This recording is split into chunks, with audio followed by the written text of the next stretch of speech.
শহীদ মিনারে তাদের যে আজকে যে অসহযোগ আন্দোলনের ডাক দেওয়া হবে সেই এখানে যাবেন এবং এখানে শিক্ষার্থী যারা আছেন তারা কিন্তু তাদের আসলে শিক্ষা প্রতিষ্ঠানের আইডি কার্ডটি নিয়ে এসেছেন এবং তারা একদম শান্তিপূর্ণভাবে তাদের যে কর্মসূচি সেটি পালন করছেন এবং তারা স্লোগান দিচ্ছেন।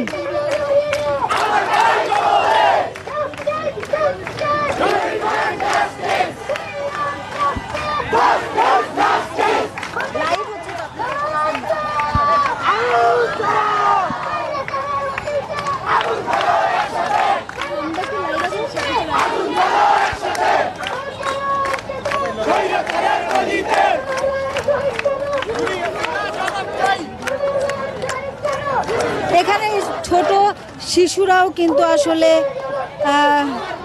এখানে স্লোগান দিচ্ছে।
এখন এই শিক্ষার্থীরা আসলে এখান থেকে মিছিল করবে, তারা এই সায়েন্স ল্যাব মোড়ে তারা অবস্থান করছিল এবং সেখান থেকে 9 দফা দাবি সেই দাবি তারা মিছিল করছিল। এখন তারা একটি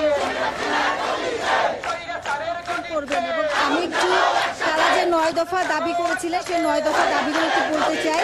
যে ছাত্র হত্যার দায় নিয়ে আসলে ক্ষমা চাইতে বলেছেন সরকারের পক্ষ থেকে, পাশাপাশি তারা বলেছেন যে ছাত্র হত্যার দায় নিয়ে সড়ক পরিবহন সেতু মন্ত্রী স্বরাষ্ট্র মন্ত্রণালয়কে পদত্যাগ করতে বলেছিলেন।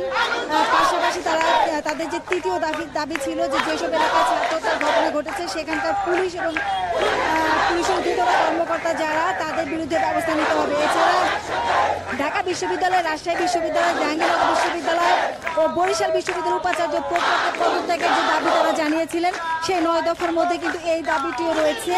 এছাড়া নিহত এবং আহত শিক্ষার্থীদের ক্ষতিপূরণ দেওয়ার একটি দাবি তারা করেছিলেন। তো তাদের যে 9 দফা দাবি সেই 9 দফা দাবি কিন্তু কেউ কেউ আবার বলছেন যে আজকে তারা 1 দফা দাবিতে যাবেন, তবে সেই 1 দফার দাবিটি ঘোষণা হলে হয়তো বা পরবর্তীতে স্পষ্ট করে বলা যাবে। তবে তারা তাদের সমন্বয় যারা আছেন তাদের কাছ থেকে আমরা যেটি জানতে পেরেছি যে তারা অসহযোগ আন্দোলনের ডাক দেবেন এবং এখানকার আশেপাশে যে বিশ্ববিদ্যালয় কলেজ রয়েছে সেখানকার শিক্ষার্থীরা তাদের যে প্রাতিষ্ঠানিক যে আইডি কার্ড সেই আইডি কার্ড গলায় ঝুলিয়ে কিন্তু এখান থেকে স্লোগান দিচ্ছেন। আমি একটু স্লোগানগুলো শোনানোর চেষ্টা করব।